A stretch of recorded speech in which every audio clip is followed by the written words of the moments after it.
목소리로 함께 봉독하도록 하겠습니다. 히브리서 2장 11절 12절 시작. 거룩하게 하시는 이와 거룩하게 함을 입은 자들이 다 한 근원에서 난지라. 그러므로 부르시기를 부끄러워하지 아니하시고 이르시되 내가 주의 이름을 내 형제들에게 선포하고 내가 주를 교회 중에서 찬송하리라 하셨으며. 아멘. 기도하겠습니다. 하나님 너무나 감사합니다. 이 귀한 시간 우리에게 하나님을 찬양할 수 있는 마음, 또 건강, 또 그런 귀한 장소를 허락해 주셔서 감사합니다. 하나님, 이 시간 우리가 마음을 다해 하나님을 예배하려고 모인 이 시간, 말씀 앞에서는 우리 마음을 겸손케 하시옵소서.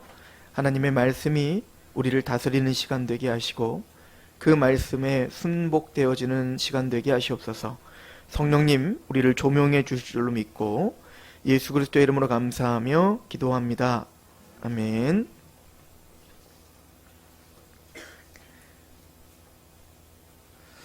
오늘 말씀은 거룩하게 하시는 이와 거룩하게 함을 입은 자들이 다 한 근원에서 났다라고 말씀하시죠. 예수님을 설명을 하실 때, 히브리서에서 예수님을 설명을 할 때 우리는 이미 예수님께서 하나님이시다, 창조주시다, 그래서 천사보다 더 우월하고 천사들보다 더 높으신 분이다 라고 하는 부분들을 우리가 길게 상고해 봤습니다. 10절에 보면 그러므로 만물이 그를 위하고 또한 그로 말미암은 이가 많은 아들들을 이끌어 영광에 들어가게 하시는 일에 그들의 구원의 창시자를 고난을 통하여 온전하게 하심이 합당하다, 이렇게 표현을 합니다. 즉 예수님을 이야기할 때, 그러니까 만물이 그를 위하고 또한 그로 말미암은 이가 많은 아들들을 이끌어 영광에 들어가게 하시는 일에 그들의 구원의 창시자를 고난을 통하여 온전하게 하심이 합당하다. 이 한 구절이 굉장히 중요한 내용들을 다 내포하고 있어요. 늘 그 유월절 사건 잘 아시죠? 유월절 사건이 이제 이스라엘 백성들이 그 애굽에서 출애굽을 할 때 하나님께서 10가지 재앙을 통해서 파라오를 초토화시키지 않습니까? 이집트를. 그때 이제 마지막 재앙이 뭐였냐면 바로 장자의 죽음이었어요. 장자의 죽음이었는데, 우리가 잘 아는 대로 하나님께서 이스라엘 백성들을 살리시길, 이스라엘 백성들의 장자들을 살리실 때 어떻게 하냐면 어린 양의 피를 문설주에 바르고, 그럼 그 어린 양의 피로 말미암아 구원받는 것을 이야기하는 거거든요. 그 죽음의 신, 즉 사망이 그 어린 양의 피를 바른 곳은 넘어가는 거예요. 그래서 유월절인 거예요. 그리고는 그 양의 피를 바르지 않았던 이집트의 모든 장자들은 다 죽었죠. 오직 누구만 살죠? 바로 이스라엘의 장자들은 다 살더라 라고 하는 것을 우리에게 보여줍니다. 이게 우리에게 말하는 십자가의 구속을 우리에게 설명한 게 바로 이 유월절 사건 아닙니까? 이 유월절 사건은 굉장히 중요해요. 왜냐하면 장자에 대한 이야기를 계속하고 있잖아요. 장자의 죽음을 면하게 한 것이다. 장자들이 살아난 거예요. 그래서 물론 이제 첫 번째는 장자라는 건요, 그 가족의 대표성을 띠는 게 장자입니다. 성경에서 보면 장자는 그 가족의 대표예요. 그러니까 장자가 죽었다는 건 그 가족 전체가 죽었다라고 하는 어떤 상징적 의미가 있어요. 그러므로 이제 그 장자의 살아나심은 택함받은 이스라엘이 구속받았다, 택함받은 이스라엘 백성들이 구원받았다라고 하는 뜻도 됩니다. 그런데 또 하나는 이제 구약에서 하나님의 이 또 성경에서 하나님의 택함받은 백성들 교회를 이야기할 때 뭐라고 하냐면 하늘에 있는 장자들의 총회라고 표현을 합니다. 뭐라고 표현한다고요? 장자들의 총회라고 표현해요. 그러니까 구원받은 하나님의 백성들을 표현할 때 하늘에 있는 장자들의 총회라고 또 표현을 한다는 얘기인 거예요. 그러니까 유월절 사건에서 장자의 이집트의 장자의 죽음과 대조되게 이스라엘의 장자의 구원은 바로 하늘에 있는 장자들의 총회인 교회의 구원을 우리에게 확연하게 보여주고 있는 사건이 바로 이 유월절 사건인 거예요. 그런데 이 구원받은 장자들의 총회, 즉 하나님의 나라와 그 백성들을 구원하기 위한 방편이 뭐냐면 맏아들 되시는 예수가 죽는 겁니다. 그러니까 장자이신 예수가 죽음으로 말미암아 장자들을 살리는 거예요. 이게 유월절 사건인 겁니다. 그러니까 오늘 말씀에도 보면 2장 히브리서 2장에 보면 3절에 우리가 이같이 큰 구원을 등한히 여기면 어찌 그 보응을 피하려. 이 구원은 처음에 주로 하신 말씀이요 들은 자들이 우리에게 확증한 바니 하나님도 표적들과 기사들과 여러 가지 능력과 및 자기의 뜻을 따라 성령이 나눠주신 것으로서 그들과 함께 증언하셨다. 그러니까 구약 전체가 또 그 구약을 받들어 믿고 있는 하나님의 교회들이 지금 이 구원, 이 큰 구원에 대한 지금 전체가 다 설명을 하고 있는데 예수 그리스도께서 바로 맏아들이 되셔서, 그래서 히브리서 1장은 예수를 맏아들로 표현하신 겁니다. 그리고는 이제 그 맏아들이 되셔서 그 예수가 바로 구원의 창시자가 되셨다. 우리가 이걸 지난 시간에 같이 상고했죠. 10절에 구원의 창시자, 이 창시자라고 하는 말이 바로 아르케라고 했잖아요. 아르케, 시작이시다.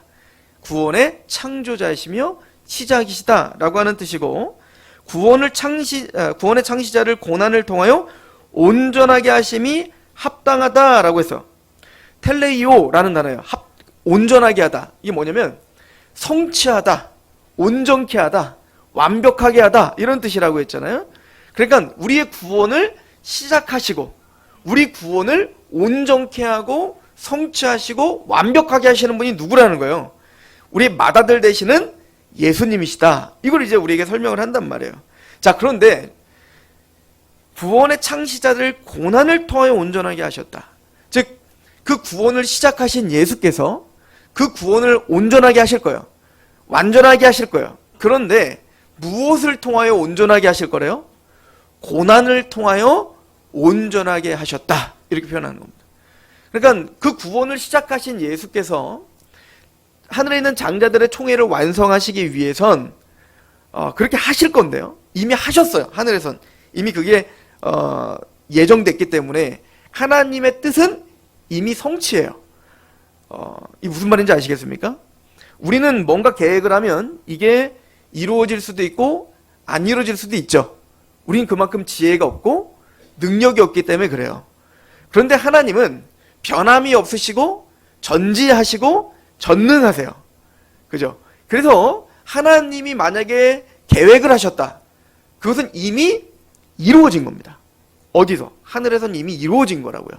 이걸 이제 에베소서 1장은 뭐라고 이야기하냐면 창세 전에 그리스도 안에서 우리를 예정하사 거룩하고 흠이 없게 하시려고 라고 이제 예정하시죠. 그 뜻을 하나님이 이루실 건데 뭐라고 하냐, 하늘의 것이나 땅의 것을 통일하려 하심이라. 누가? 예수님이. 그래서 예수님이 이미 이 땅에 오시고 그리고 우리 구원을 완성하시고 만물을 충만하게 하셨다라고 표현하고 있는 거예요. 왜냐면 하나님은 말씀하시면 반드시 이루어지기 때문에 그렇다. 이것을 뒷받침하는 게 이제 세 가지예요. 하나님은 전지하시기 때문에, 두 번째 하나님은 전능하시기 때문에, 그리고 세 번째 뭐냐면 하나님은 변함이 없으신 신실하시기 때문에 이것은 반드시 이루어지는 것이죠.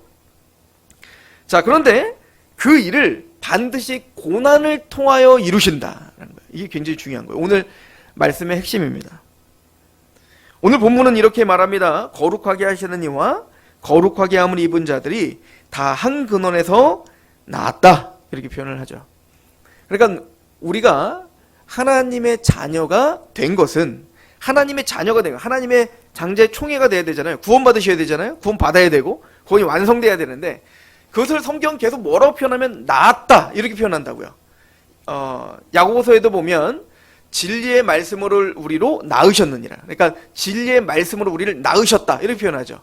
또 베드로전서 1장에도 보면 우리가 거듭난 것은 썩어질 씨로 된 것이 아니라 썩지 아니할 씨로 됐으니 살아있고 항상 있는 하나님의 말씀으로 우리를 낳으신 거예요. 그러니까 거듭났다, 우리를 낳았다.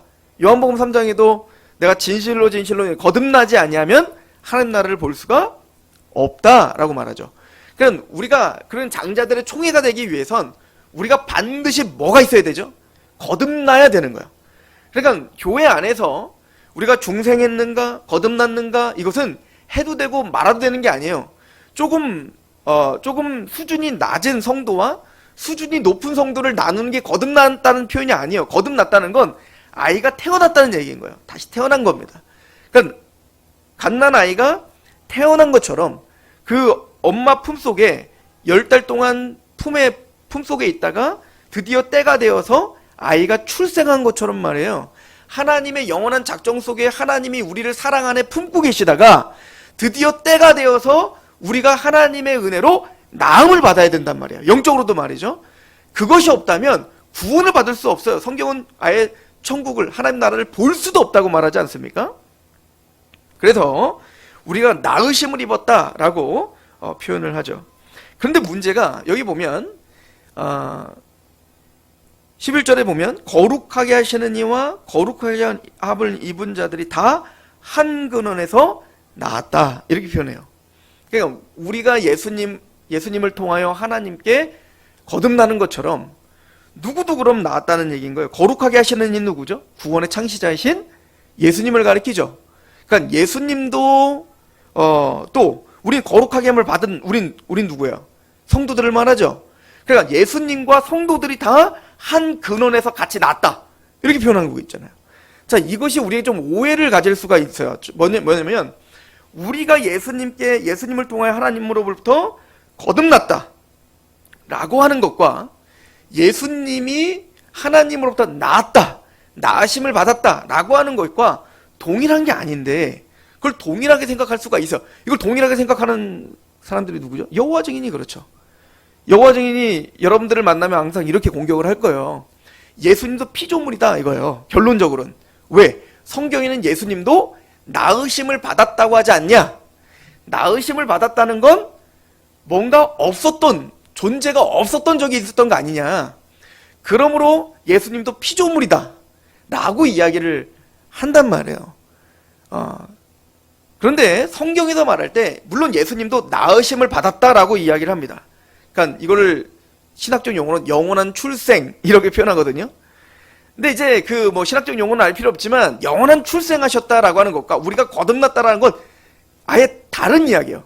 그러니까 왜 그럼 성경은 이렇게 애매한 단어를 사용하여 지금 예수님과 우리를 같이 낳았다라고 하는 표현으로 지금 우리에게 헷갈리게 하는 말이에요. 어떤 의도가 있냔 말이에요. 그죠? 두 가지 의도가 있어요. 첫 번째는 뭐냐면 예수님과 우리가 하나다, 한 근원에서 났다, 뭔가 동일하다, 동질의 것을 같이 공유한다, 이것을 강조하기 위함이고, 근데 오늘 구절은 그럼에도 불구하고 예수님과 우리는 다르다라는 걸 또 설명하죠. 그걸 뭐라고 설명하죠? 우리는 거룩함을 받아야 될 사람이고 예수님은 한 근원에서 나오셨지만 예수님은 거룩하게 하시는 이시고, 그러니까 지금 이 구절에는 예수님이 우리와 동일하시며 그러나 우리와는 확연하게 구별되시는 분이다 라고 하는 것을 긴장관계 속에서 우리에게 지금 설명해 주고 있는 거예요. 그러니까 예수님은 쉽게 얘기하면 우리가 예수님을 뭐라고 믿죠? 예수님은 하나님이시면서 인간이시죠. 반신반인이 아니라고요. 예수님은. 그러니까 반은 하나님이고 반은 인간, 이게 아니란 말이에요. 예수님은 100% 하나님이세요. 이해가 되세요? 예수님은 완전하시고 온전하신 하나님이십니다. 그런데 예수님이 육체로 이 땅에 오셨을 때는 예수님은 또 뭐요? 100% 온전하신 인간으로 오셨다고요. 우리처럼 이렇게 감기 걸리신다고요. 오늘날 예수님이 태어나셨으면 마스크 쓰셨다고. 이해가세요? 그러니까 예수님은 무소불위의 그 모든 전지전능하신 하나님이신데 예수님은 이 땅에 오실 때, 육신으로 오실 때 또한 100% 우리랑 동일하신 인간으로서 오셨다고요. 이해가시죠? 이 두 가지의 긴장관계를 성경은 항상 우리에게 설명을 해주고 있어요. 그래서 거룩하게 하시는 이와 거룩함을 받은 우리가 한 근원, 이 근원은 성부 하나님인 게 분명하죠. 하나님에게서 나았다라고 이야기를 한다고요. 자, 좀 더 우리가 부연 설명을 하면 성부 하나님이 나으심을 받았다라고 하는 것은 하나님이 하나님으로서 나으신 거예요.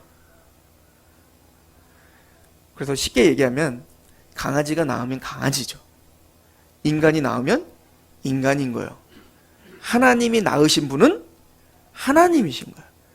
그래서 우리랑은 아예 다른 존재이신 거예요. 예수님은 하나님이신 겁니다.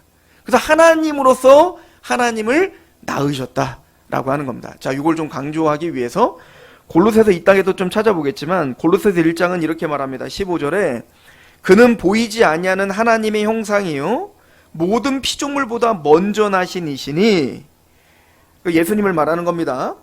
모든 피조물보다 먼저 나신이다. 그러니까 예수님도 낳으심을 받았다. 누굴 통해서?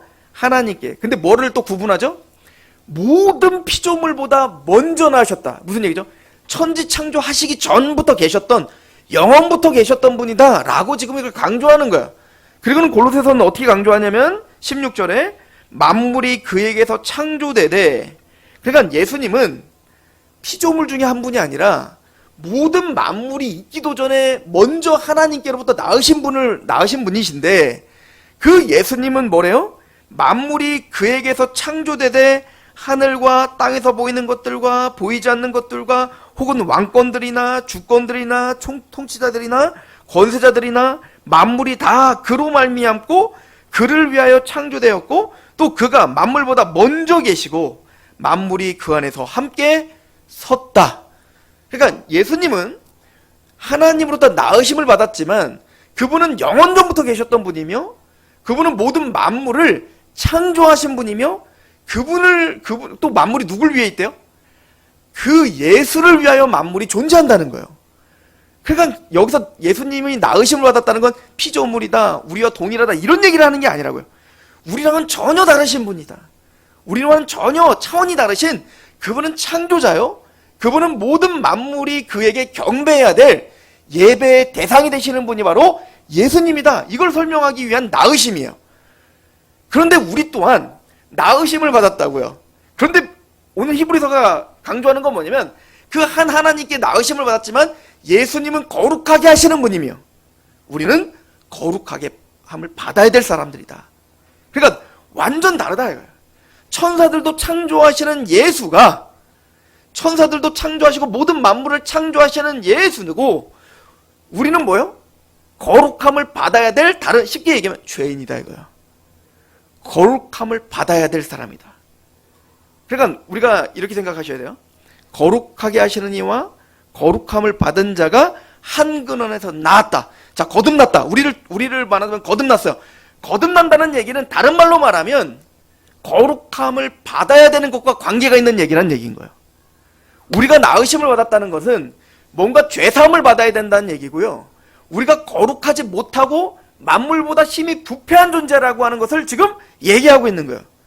그런데 예수님은 죄가 하나도 없으신, 그분은 만물을 창조하시고 거룩하시고 영원전부터 계시는, 그러나 중요한 건 그런 그분이 거룩하게 하시는 그 하나님이신 예수가 거룩함을 받아야 될 우리와 동일한 모습으로 오셨다. 이걸 지금 강조하고 있다고요. 우리와 연합되셨다. 우리와 하나 되셨다. 우리와 한 근원에서 나심을 자랑하고 계시다. 하나님이, 예수님이 이 땅에, 육신이 이 땅에 있고 오신 것 자체가 기적이다. 말도 안 되는 얘기다. 우리가 상상할 수 없는 얘기다. 이런 얘기를 지금 하고 있는 거라고요. 제가 이걸 왜 이렇게 강조하냐면, 저 또한 그렇지만 우리 모두가 다 예수님이 성육신 하셨다라고 하는 얘기를 너무 쉽게 하죠, 우리는. 그러나 예수님이 성육신 하시는 것 자체가 너무나 큰 기적이라는 것을 성경은 강조하고 있다는 것을 우리는 알아야 된다는 거예요. 사도 바울은 아마 그거 하나만으로도 자신의 모든 인생을 그 예수께 내어 바치기 합당하다고 생각했을 거예요. 그런데 그런 분이 십자가에 죽으셨다니까요. 그리고 뭐라고 하죠 지금? 그분은 그래서 구원의 창시자예요. 하나님이세요. 창조주세요. 우리 구원을 계획하시고 우리 구원의 시작이시라고요, 예수님은. 근데 그분 손에 뭐가 달렸다고요? 온전케 하신다는 거예요. 그 구원을 완성하신다는 거예요. 근데 이 구원의 완성이라는 얘기가 단순히 영혼 구원 받았네, 천국 갔네, 아싸 나 이제 천국까지 끝까지 간다, 이것을 넘어서는 얘기예요. 단순히 개개인적으로 저와 여러분들을 구원하고 예수님처럼 우리를 변화시키는 건 물론이거니와, 지금 질병이 있고 죽음이 있고 두려움이 있고 이런 모든 신음하고 있는 모든 만물이 완전하게 완성되는 그날이 올 거라니까요. 근데 그 모든 만물이 다 베드로의 이야기를 보면 불에 풀어져 다 사라지고 새하늘과 새 땅으로 재창조될 그 모든 권능, 그 힘, 그게 누구로부터 나오는 거예요? 예수님이 바로 그 구원의 창시자고 그 예수님이 바로 충만하게 하신다, 온전하게 하신다, 퍼펙트해요. 그러니까 완벽하게 하신다 라고 지금 히브리 기자는 우리에게 강조하고 있는 겁니다.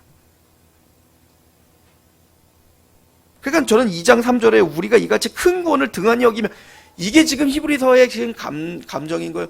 얼마나 큰 구원인지, 우리가 상상할 수 없는 구원이라는 것을 지금 히브리 기자는 표현해야 되는데 이게 안 써지는 거예요. 이게 조지 필드라고 하는 그 영국의 대부흥, 그러니까 그 각성운동을 일으켰던 대부흥가죠. 이분이 책을 많이 안 썼어요. 그 당시에 이제 존 웨슬리와 친구였거든요. 존 웨슬리는 책을 많이 썼는데 조지 필드는 책을 많이 쓰지는 않았습니다. 많은 사람들이 조지 필드에게 이렇게 말하는 거예요. 아니, 당신의 설교를 좀 글로 좀 쓰고 싶습니다. 왜 안 쓰십니까? 제가 그러면 그걸 받아줘갖고 제가 쓰겠습니다. 지금 조지 필드 한마디를 했다고 하죠. 내 설교에 그 성령의 그 능력을 담을 수 있습니까? 이렇게 쓸 수 없다. 그러니까 이게 조지 필드의 그 입에서 나오는 그 말씀, 그냥 말이 중요한 게 아니라 그 말을 통해서 지금 선포되는 그 성령의 능력이 있단 말이에요. 그거를 우리가 어떻게 다 캐치할 수 있겠냐고요. 그걸 다 어떻게 글로 다 표현할 수 있겠어. 가로치고 엄청 능력이 있어서 이러면 되는 거예요? 아니잖아요. 똑같아요. 성경도 말입니다. 지금 이 히브리 기자가 지금 얼마나 큰 감격 속에서 그 큰 구원, 막 저 같으면 큰 이렇게 쓸 텐데, 지금 히브리 기자는 지금 예수님이 누구신지에 대한 지금 영화로움과 그 압도되는 영광 앞에 서 있다는 것을 우리는 기억하시며 성경을 보셔야 되는 거예요. 그런데 이거를 이해하는 게 중요한 게 뭐냐면요, 그렇게 그 거룩하게 하시는 그 예수께서 한 근원에서 나시기를 기뻐하셨다는 거예요. 그리고 뭐라고 하죠? 이걸 형제라 칭함받기를 부끄러워하지 않았다. 우리는 뭐고? 예레미야 17장 9절에 만물보다 심히 부패한 게 사람의 마음이라. 누가 능히 이를 알면, 우리 인간은 우리가 얼마나 부패했는지, 우리가 얼마나 죄악 덩어리인지 우리는 알 길이 없다니까요. 그런데 만물보다 심히 부패한 우리를 위해 거룩하게 하시는 이신, 구원의 창조자이신 그 예수께서 그 구원을 완성하시기 위한 방법이 뭐냐면 고통을 통하여, 고난을 통하여 그 구원을 완성하신다, 이거예요. 그리고 오늘 말씀을 이렇게 말하죠. 11절, 거룩하게 하시는 이와 거룩하게 함을 입은 자들이 다 한 건에서 난지라 그러므로 형제라 부르기를 부끄러워하지 아니하셨다, 이렇게 말합니다. 그럼 이 형제는 누굴까요? 우리 12절 같이 한번 읽어볼까요? 시작. 이르시되 내가 주의 이름을 내 형제들에게 선포하고 내가 주를 교회 중에서 찬송하리라 하셨으니. 제가 요즘에 읽고 있는 책 중에 리차드 모캄이라고 하는 신학자가 쓴 책이에요. 그 책의 전체적인 내용은 뭐냐면, 우리가 이제 예수님은 하나님이시다라고 믿잖아요. 근데 우린 보통 이제 예수님이 하나님이시다라고 믿을 때 무엇을 강조하며 예수님이 하나님 되심을 강조하냐면, 예수님이 부활하셨다, 예수님이 승천하셨다, 이런 예수님이 창조자자, 이런 걸 통해 우리는 예수님이 하나님이시다라고 하는 것을 믿는다고요. 물론 많죠. 그게 확연하게 예수님이 하나님 되심을 드러내는 중요한 역사예요. 그런데 그 보컴 교수가 하는 얘기는 뭐냐면, 예수님이 이 땅에서 고난을 당하시고 십자가에서 죽으시는 것이 유대인들이 믿었던 그 유일신에 내포되어 있는 얘기다. 그러니까 예수님의 십자가의 죽으심은 하나님의 하나님 되심을 가장 하나님답게 드러내는 역사이다.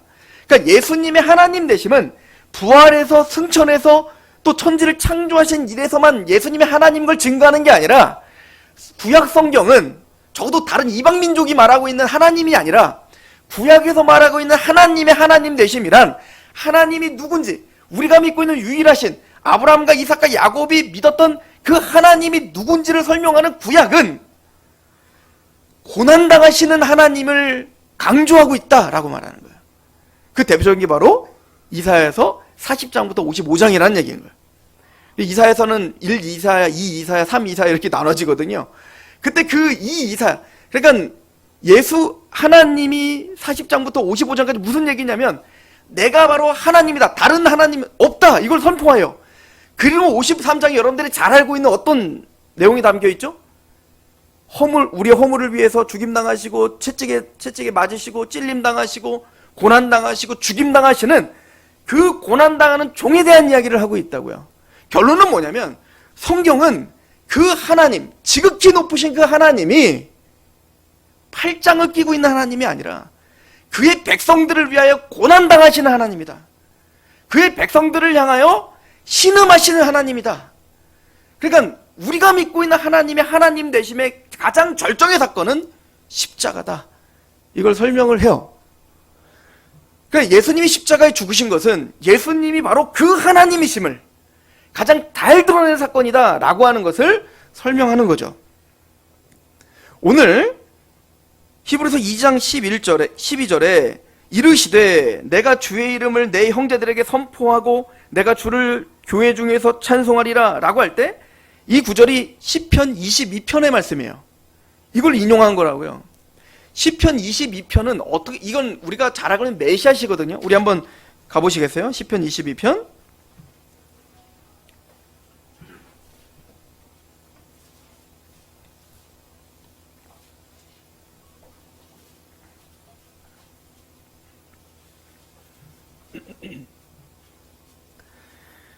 여러분들 시편 21편 1절이 바로 여러분들이 너무너무 잘 알고 있는 말씀으로 시작되는 거예요. 내 하나님이여, 내 하나님이여, 어찌 나를 버리셨나이까. 이거 다윗의 이 고백을 누구에게 직접 적용하며 누가 말씀하신 거예요? 예수님이 십자가에서 죽기 직전에 그 죽음의 고통에서 부르짖었던 엘리 라마 사박다니, 나의 하나님 왜 나를 버리셨습니까? 라고 고백한 그 시편의 고백이 여기 담겨있죠. 그래서 이 시편은요 22장 1절부터 이 나의 하나님 왜 나를 버리셨습니까? 그냥 우리가 당할 수 있는, 인간이 당할 수 있는 모든 고통의 밑바닥까지 경험하신 예수 그리스도 메시아의 그 고통에 신음하는 노래가 바로 이 시편이란 말이에요. 다윗이 그래서 이것을 조금이나마 이해하기 위해 다윗의 인생 전체가 다 고난이었잖아요. 사울에게 쫓김당하죠. 사울에게 쫓김당하고 좀 나아졌으니까 어때요? 아들에게 쫓김당하죠. 그러니까 그의 인생은 다 광야의 인생이었단 말이에요. 그럼 고통의 신음의 인생이었단 말이에요. 기름 부음 받은 자인데 그건 누구를 지금 설명하기 위한 거죠? 만왕의 왕으로 기름 부음 받은 자 메시아이신 예수가 이 땅에 육체 가운데 오는 것도 기적인데, 상상할 수 없는 이야기인데 이 땅에 와서는 뭐요? 나의 하나님 왜 나를 버리셨습니까? 라고 가장 밑바닥까지 가장 큰 고통까지 겪으시면서 이런 고백을 하면서 죽을 수밖에 없으셨던 메시아의 노래란 말이에요. 그리고 고난에 대한 이야기를 하죠. 그래서 22장 6절을 보세요. 나는 벌레요 사람이 아니라 사람의 비방거리요 백성의 조롱거리니이다.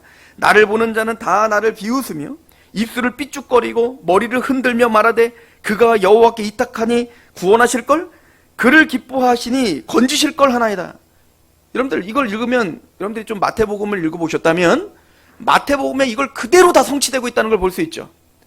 야, 네가 진짜 메시아라면 십자가에서 내려와봐. 군병들도 조롱했고요, 그 강도들도 조롱했고요, 대제사장들, 그 서기관들, 바리새인들 다 조롱했죠. 네가 메시아라면 내려와봐라. 너도 구원 못하면서 누굴 구원하겠는가? 조롱했다고요. 그럼 어떻게 합니까? 9절 오직 주께서 나를 못해서 나오게 하시고 내가 어머니의 젖을 먹을 때에 의지하게 하셨나이다. 내가 날 때부터 주께 맡긴 바 되었고 못해서 나올 때에 주는 나의 하나님이 되셨습니다. 이 고백에 보면, 그런데 그 예수님께서 이 땅에 오셨을 때 뭐요? 못해서 낫게 하신 분이 누구예요? 하나님께서 우리와 동일한 모습으로 뭐요? 나으심을 받고 이 땅에 오시게 하셨단 말이에요. 그리고 이 땅에서 사시는 동안 어떻게 했습니까? 16절 보십시오. 개들이 나를 에워쌌으며 악한 무리가 나를 둘러 내 수족을 찔렀나이다. 십자가에 못 박힌 것을 그대로 우리에게 설명해 주고 있지 않습니까? 17절에 내가 내 모든 뼈를 셀 수 있나이다. 그들이 나를 주목하여 보고 내 겉옷을 나누며 속옷을 제비 뽑나이다.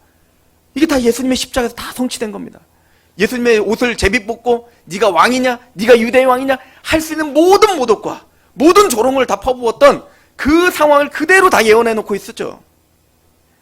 19절 여호와여 멀리하지 마옵소서 나의 힘이시여 속히 나를 도우소서. 그러니까 예수님께서 엘리엘리 나마 사박다니 이것은 단순히 원망의 고백이 아닌 거예요. 끝장났다라는 고백이 아닌 거예요. 이 다윗의 신병, 이 시편 22편 전체를 다 거기서 암송할 수는 없잖아. 대표적인 걸 설명하면서 지금 시편 22편의 이 모든 예언이 나를 통하여 성취되고 있습니다라고 하는 것을 예수님은 선언하고 계시는 겁니다. 그리고 말하기를 오늘 본문이 22절, 그러니까 예수님의 십자가의 고난을 이야기하고 22절부터 오늘 본문이 나오는 거예요. 내가 주의 이름을 형제에게 선포하고 회중 가운데서 주를 찬송하리이다. 그러니까 우리에게 직접 적용하면 예수님께서 이런 십자가의 죽음의 고통을 통하여 이 고난을 통하여 지금 완성하신 하나님의 구원을 이제는 누구에게 선언할 거라는 거예요. 내가 주의 이름을 형제에게 선포하고 회중 가운데 주를 찬송하겠습니다. 그럼 이 형제는 누굴까요? 그러니까 히브리서에 말하는 형제들, 형제와 같게 하셨다 할 때 형제는 누굴까? 23절 보세요. 여호와를 두려워하는 너희요. 그 형제들이란 여호와를 두려워하는 자들입니다. 두 번째는 24절 보세요. 그는 곤고한 자의 곤고를 멸시치 않는 신이다. 그 형제들이란 이 땅에서 곤고함을 아는 자들이에요. 슬픔을 아는 자들이에요. 애통하는 자들이에요. 26절 보시죠. 겸손한 자는 먹고 배부를 것이며. 어떤 사람이에요? 겸손한 자예요. 여러분들 이게 지금 어디에 그대로 이야기를 되고 있냐면 바로 마태복음이 다 이 얘기인 겁니다. 여러분들 마태복음 25장에 보면 양과 염소의 비유가 있습니다. 우리가 잘 알대로 염소는 구원을 못 받고 양은 구원받는 거예요. 근데 그 양들은 누구냐면 주님께서 줄였을 때 먹을 걸 줬고, 주님께서 감옥에 갇혔을 때 감옥까지 가서 찾아가서 그를 도와줬고, 주님께서 헐벗었을 때 주님을 입혀줬단 말이에요. 근데 그 양들은 말이에요. 내가 언제 주님께 먹을 걸 줬고 주님께 내가, 그러니까 한 소자에게 한 것이, 한 형제에게 한 것이, 내 형제에게 한 것이 바로 나에게 한 것이다 라고 이야기를 한다고요. 그리고 거기서 말하는 형제, 소자는 이거 부르짖게 하는 얘기가 아니에요. 이거는 마태복음에서는 소자와 형제는 거의 고유명사처럼 쓰고 있는 겁니다. 소자는 뭐죠? 어린아이와 같은 자들을 말하는 거예요. 나를 의지하지 않고요. 난 내 주먹을 믿지가 아니라 하나님만 철저히 믿습니다. 하나님이 아니면 나는 죽습니다. 심령이 가난한 자들이 소자예요. 어린아이들인 거예요. 그리고 형제들은 누구죠? 12장에, 마태복음 12장에 보면 예수님이, 사람들이 그러잖아요. 밖에 보면은 어머니와 형제들이 찾아왔다고. 근데 예수님 뭐라고 합니까? 누가 내 어머니고 누가 내 형제냐? 하나님의 뜻대로 행하는 자가 내 형제니라 이렇게 말한다고요. 그럼 그 형제들의 특징은 뭐죠? 바로 그 소자들처럼 오늘 말씀 보는 거죠. 하나님을 두려워하며 또 곤고함을 아는 거예요. 내가 죄 가운데 있는 것이 얼마나 비천하고 비참하고 곤고하며 내가 이대로 있으면 얼마나 비참한 존재인지를 아는 자인 거예요. 그래서 겸손한 자예요. 그래서 나를 의지하지 않고 철저히 하나님만 의지할 수밖에 없는 겸손케 된 자, 이들이 형제들이에요. 자, 이게 굉장히 중요합니다. 이걸 이해하는 게 굉장히 중요한데, 예수님이 이 땅에 우리를 형제라 부르시기를 부끄러워하지 않았다. 그렇게 나의 곤고함을 알고 고통을 알고 비참함을 알고 겸손하여 하나님을 부르짖는 자들, 주 하나님의 이름을 부르는 자는 구원이 임하니라. 요엘서에서 예언한 것처럼 그렇게 하나님만 의지하는 자들. 제가 우리 창세기 강의할 때 그 얘기했죠. 셋이 에노스를 낳고 비로소 그때서야 여호와 이름을 부르더라 라고 하지 않았습니까? 에노스, 나는 인간이구나. 나는 정말 이렇게 힘이 없는 자구나.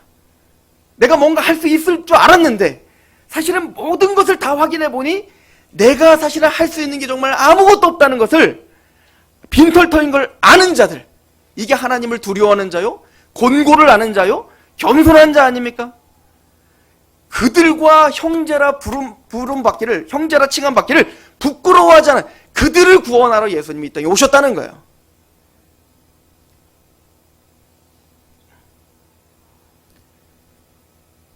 그리고는 시편 22편 27절에 땅의 모든 끝이 여호와를 기억하고 돌아오며 모든 나라의 모든 족속이 주 앞에 예배하리니 나라는 여호와의 것이요 여호와는 모든 나라의 주제이심이로다. 세상의 모든 풍성한 자가 먹고 경배할 것이요 진토 속으로 내려가는 자 곧 자기 영혼을 살리지 못할 자도 다 그 앞에 절하리로다. 그래서 모든 만물이 하나님을 찬양하게 하고 모든 만물이 하나님께 예배하게 하고 그 형제들이 하나님을 마음을 다해 경배하게 할 그 구원의 완성을 위하여 그 형제들과 동일한 모습으로 이 땅에 오기를 부끄러워하지 않았다. 이게 히브리서 전체가 우리에게 하는 얘기입니다. 왜 그럼 우리에게 이렇게 오셨는가? 오늘 본문을 이제 가서 마무리 줘보죠. 히브리서 2장 보시죠.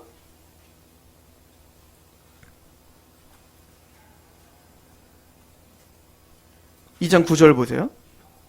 오직 우리가 천사들보다 잠시 동안 못하게 하심을 입은 자 곧 죽음의 고난을 받으심으로 말미암아 영광과 존귀와 관을 쓰신 예수를 보니 이를 행하심은 하나님의 은혜로 말미암아 모든 사람을 위하여 죽음을 맛보려 하심이라. 그 모든 사람은 누굴까요? 형제들을 가리켜 말하는 겁니다. 형제들. 10절 그러므로 만물이 그를 위하고 또한 그로 말미암은 이가 많은 아들들을 이끌어 영광에 들어가게 하실 이 많은 아들들이 누구예요? 형제들을 가리켜 말하는 겁니다. 그들의 구원의 창시자를 고난을 통하여 온전하게 하심이 합당하도다. 거룩하게 하시는 이와 거룩하게 하심을 입은 자들이 다 한 건에서 난지라. 그러므로 형제라 부르시기를 부끄러워하지 아니하시고 이르시되 내가 주의 이름을 내 형제들에게 선포하고 내가 주를 교회 중에서 찬송하리로다. 우리를 구원하시겠다는 거예요. 거룩하게 그걸 위해서 지극히 높으신 하나님이 형제라 칭을 받기를 부끄러워하지 않았다. 우리가 당하는 것보다 더 이상의 고통을 감내하시며 우리를 구원하시기에 오셨다. 이것을 진짜 아는 자라면 하나님께 지극히 높은 영광으로 예배할 수밖에 없을 거예요. 그걸 위해서 오셨다는 거예요. 이번에 신종 코로나 바이러스 보니까 중국이 14,380명. 제가 방금 확인하고 왔어요. 사망이 304명이에요.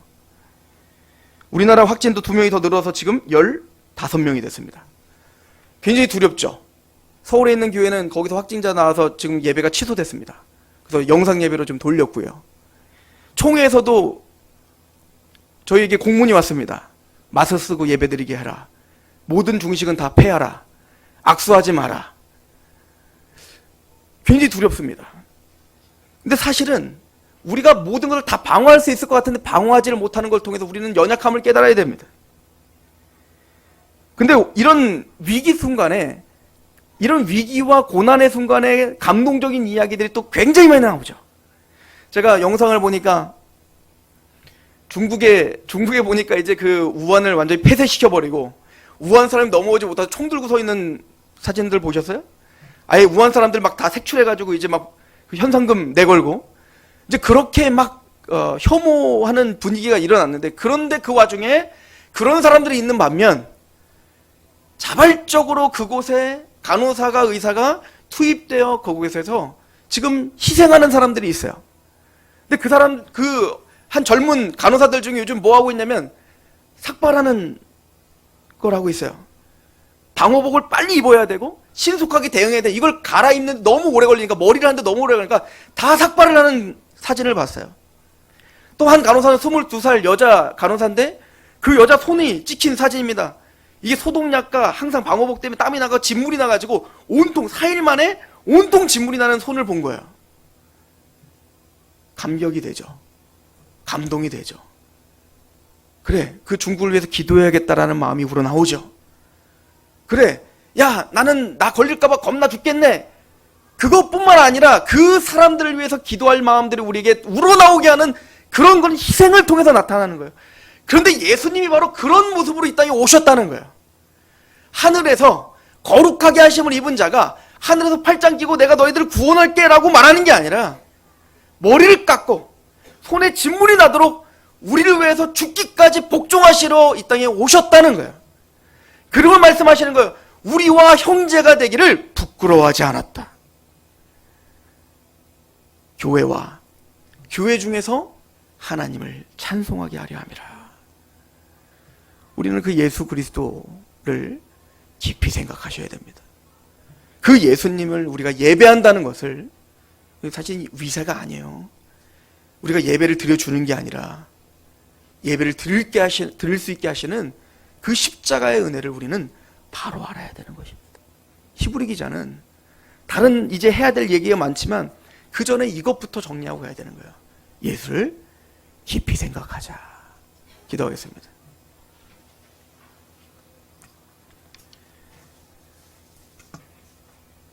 하나님 아버지, 우리가 예수님을 참 모르는 것 같습니다. 10여 년을 교회를 몸담지만 말씀에서 선포하시는 하나님에 대해서, 우리가 믿고 있는 예수 그리스도의 십자가의 은혜에 대해서 참 모르는 게 많습니다. 말씀을 통해 또 우리의 삶을 통해 하나님의 그 십자가의 사랑의 높이와 깊이와 넓이와 그 어떠하심을 지식까지 새롭게 깨달아 알 수 있도록 도와주시옵소서. 구원의 창시자요 고난을 통하여 온전하게 하시는 그 예수께서 형제라 부르기를 부끄러워하지 아니하시고 주의 이름을 내 형제들에게 선포하고 내가 주를 교회 중에서 찬송하겠다라고 하신 모든 하나님의 영광을 위하여 죽기까지 복종하신 그 예수를 깊이 생각하며 우리도 하나님을 찬양하게 하시옵소서. 예수님의 이름으로 감사하며 기도합니다. 아멘.